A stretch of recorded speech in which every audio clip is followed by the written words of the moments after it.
Hello, everyone.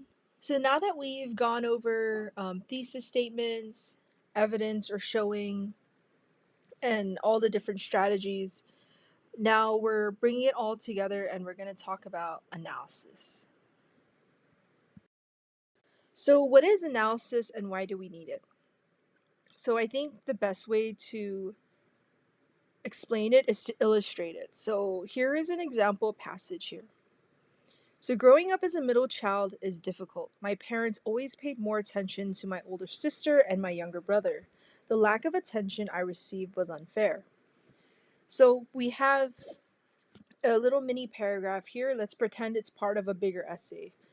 So, in paragraphs, usually we have something called a topic sentence. What the topic sentence does is it contains a topic and the controlling idea of what will be discussed in that section or paragraph.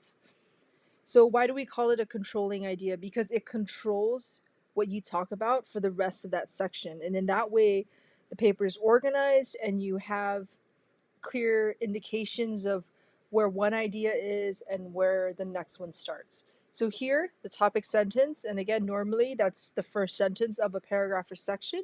So that first sentence, growing up as a middle child is difficult, will be the topic sentence. So I'll highlight the topic sentence in blue.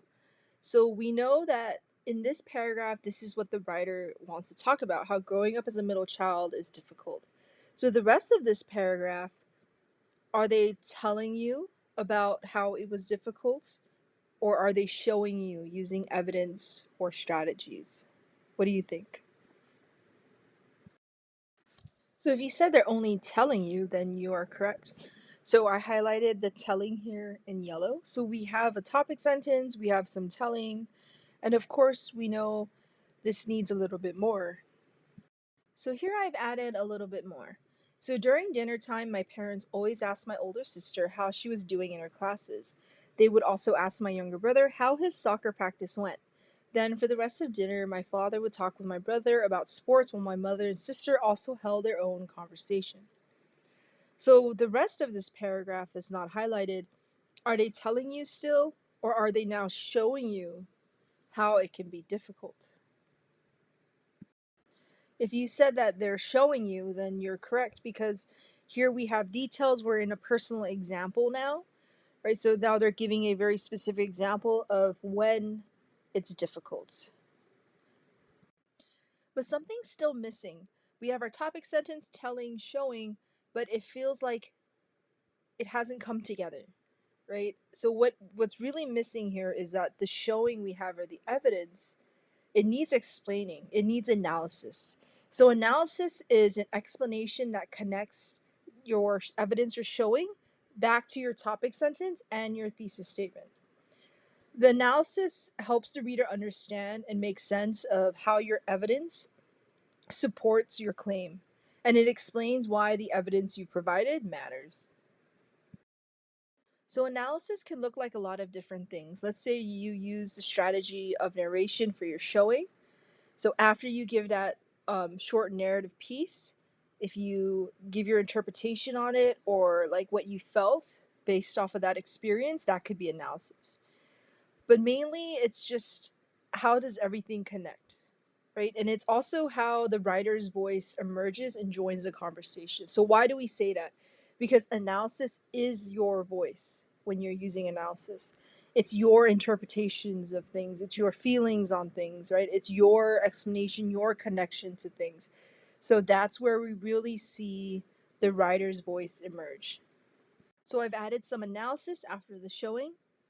Because my parents were so focused on my siblings, I never received much attention from them. I always felt that this lack of attention was unfair.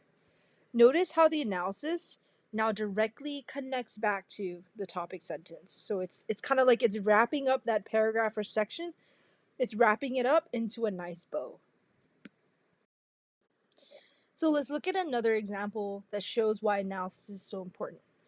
So here we have our first sentence, which is our topic sentence in blue. Online dating apps are not effective tools for developing friendships and genuine intimate relationships.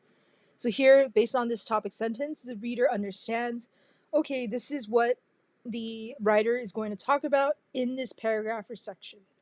So we're only going to talk about how online dating apps, they're not effective, right, for creating these relationships.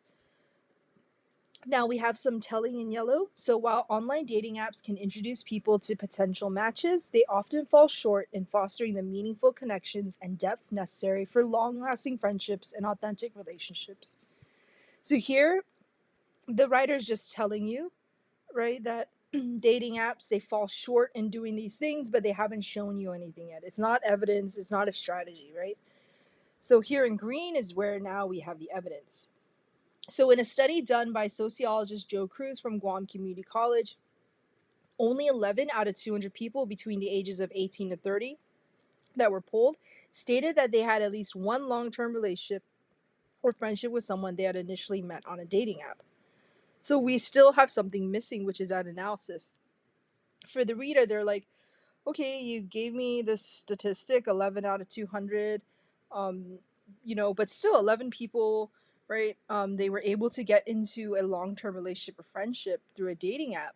So how does that support, right, your topic sentence? So here, this is where we need the analysis to explain why this evidence matters and how it's connected to our claim. So think of analysis as a way to give your writing depth and your personal insights, right? And again, it's going to show how your evidence or the strategy that you use supports your argument or your thesis. Without it, your evidence might seem disconnected from each other, disconnected from the paper or the thesis. It could seem random. It could seem like maybe just a list of facts or pieces of evidence with no connection at all. So, analysis is just really needed because evidence never speaks for itself, right? The writer's job is to make those connections. It's not the reader's job to play detective and try to figure out, okay, they put this information here, the statistic, but I'm not sure how that connects back to their argument, right? We're not making the reader do that work. That's our job as the writer. And think of it this way too. If you, let's pretend you're a prosecutor and you're trying to convict someone, let's say of a crime, right? Let's say you believe that they stole something from a store, okay, and your piece of evidence is that there is their fingerprint on the register. The prosecutor doesn't just go up and show a photo of the fingerprint to the jury and the judge and is like, there's evidence, right? They have to explain how they went through the process of collecting that evidence, how um, it could connects to the person being accused of the crime. So you have to have that explanation in there. So now I've added analysis to that example to show how everything connects. So the results of this study show that a very small number of people actually develop genuine connections through the use of dating apps, proving that although they're popular, these apps are ineffective for cultivating true and lasting relationships. So I'm explaining that this number, 11 out of 200, is actually quite small. Okay, and then I'm directly coming back and connecting to my topic sentence. So where do you put your analysis? You always put it after your evidence or your showing. So fully developed idea units typically have analysis. So what are idea units? Idea units are the supporting ideas or supporting points um, from your thesis that are in your essay. So for example, your thesis statement, let's say there are 4 supporting points for it. Each of those supporting points will be one idea unit or one section in your paper. So an idea unit is basically developed from one supporting point from your thesis. With the idea unit, they could be more than one paragraph because sometimes it takes more than one paragraph to develop. So focus on fully developing that idea and not just writing a paragraph.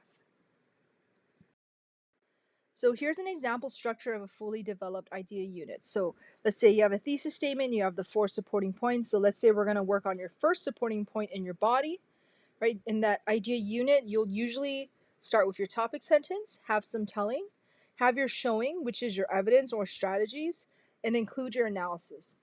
After your analysis, if you want to add additional comments, like let's say you could start it off by saying, like, in other words, or also, right, that's called meta commentary. So this is an example structure of that fully developed idea unit. So why do I say idea unit instead of paragraphs? Right? And why go beyond the paragraph? Because complex ideas may need multiple paragraphs to actually fully develop. So for longer papers with a more complex argument, you honoring that 5 paragraph essay model structure, right? That's going to be very limiting or restrictive.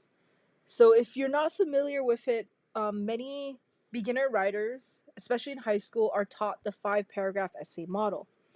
Right? They're taught that there's a introduction paragraph, that's the first one, your body has 3 paragraphs, and then the last paragraph is your conclusion.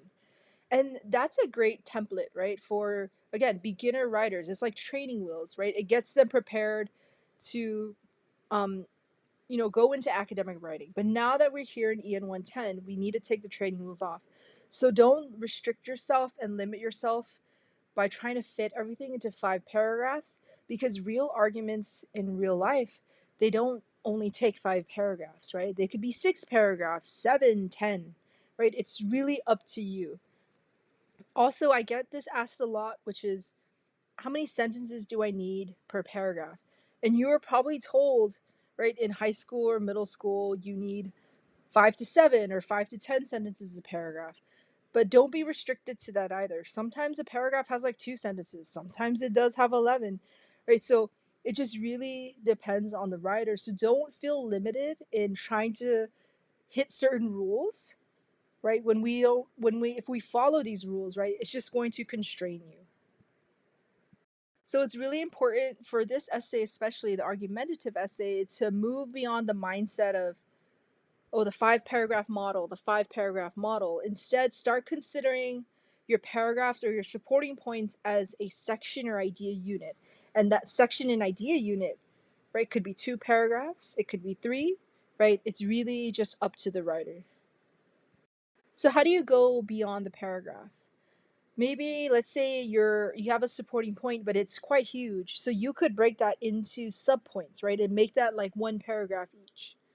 Or let's say you have a lot of showing you want to use, or the strategy you want to use is narration, right? You could make that its own paragraph and then follow it up with an analysis paragraph.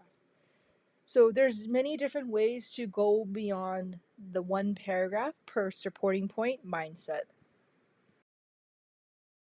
So going back to analysis, how do we add analysis with the strategies, right? Treat the strategies just like your evidence. It's a form of showing. So let's pretend this is from a paper. This paper's thesis statement is TikTok is the best platform for new content creators. And this paragraph here is just one section of one supporting point in that essay. So based on this topic sentence, this paragraph will discuss how YouTube and TikTok, they're both these really great platforms, but they're different in several aspects. So in the green, I use the strategy. So I want you to read it and think about what strategy am I using here.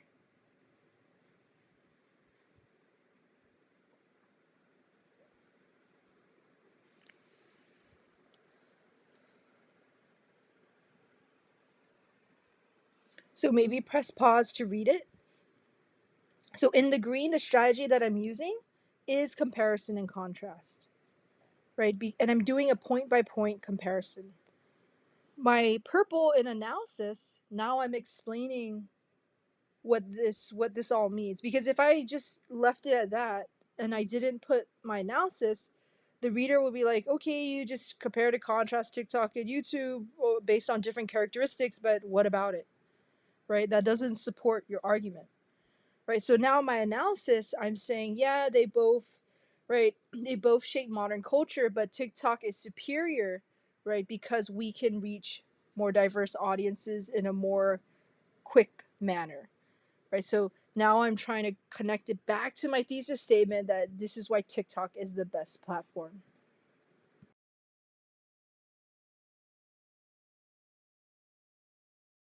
And you should include analysis after the strategies that you use. So let's say you use narration. So after your narration, follow it up with analysis. You could say, as my experience shows, and then include your analysis, which connects back to your thesis. Or let's say you use description, you describe something. After the description, say based on my description, and connect it back to everything else. Definition. After your definition, you could say the way this term is currently defined shows how, right? And connect it back to your thesis. Even examples. You give a bunch of examples. Now connect them all together and talk about how they support your thesis by saying these examples illustrate how, right? So even with the strategies, you need some kind of analysis to start connecting everything together. So sometimes people have a difficult time thinking about analysis because maybe what they've done in previous courses or papers is that they just do a bunch of telling, right? But you'll notice, if you've noticed from all the highlighted passages I've shown you, the telling is in yellow. And the telling is never more than the showing or the analysis. The showing and analysis is always more, right? Because we simply cannot just tell, right? We have to show and now we have to explain, right? So other ways to think about analysis is it's your interpretation of evidence. It's your explanation of why the evidence matters. It's you taking a critical look at what that evidence means. And it's you creating that bridge that links the evidence back to your thesis. Here are also some guiding questions if you're still a little unsure, unclear about what analysis is. So, after you give evidence or after you use a strategy, ask yourself this: okay, how am I interpreting this evidence? What does this evidence prove? How does it connect to my thesis? Why does it matter? What's my takeaway here? What do I have to say in this conversation? So, here's some final thoughts. Analysis keeps your writing focused and purposeful. Why is that? Because if you as a writer have to constantly connect your showing, your evidence, and your strategies, right, back to your main argument, that's going to keep you as a writer focused because now you're trying to ensure that everything is connected to each other, right? Analysis also shows the writer that you've thought critically about this topic, right, which builds your credibility. Right. And without analysis, your essay is just a list of ideas. And with analysis, that's when it becomes a real argument. So we're going to do this practice passage together. So again, let's pretend this is a paper with the thesis statement up here. Social media has intensified the divide between millennials and Gen Zers. Okay, and then we have a idea unit from this essay. Okay, so it's just one supporting point or idea for that thesis. But before we go into highlighting this passage, let's break down the thesis statement. So let's kind of recap. If you guys remember from the thesis statement lecture video, a thesis statement is just topic plus opinion. So based on this thesis statement, what is the topic? What is this essay about? So if you said social media, I'm sorry, you're incorrect. The topic of this essay will be the divide between millennials and Gen Zers, right? The topic is not about social media. The topic is about, right, the divide between these two generations. So what is the opinion now? So the writer's opinion here is that social media intensifies that divide. Okay, so we have topic plus opinion. So now let's get into this passage. So the first sentence, TikTok is a battleground with TikToks of both millennials and Gen Zers making fun of each other. What do you think this is? Topic sentence, telling, showing, or analysis? Yes, it is a topic sentence, so I'll highlight that in blue. Let's look at the next sentence. There are many TikTok videos of both millennials and Gen Z creators often using derogatory language to belittle each other. Are they telling you that there's these videos of this, or are they showing you with like a specific example? We know it's not analysis because analysis always comes after showing, and we don't have that yet. So is it telling or is it showing? I hope you said telling. So I put the telling in yellow because we're just the writer's just telling you, right? That there's many TikTok videos like this. They haven't gone into detail yet. They're not using a strategy. There's no evidence yet. What about this next sentence?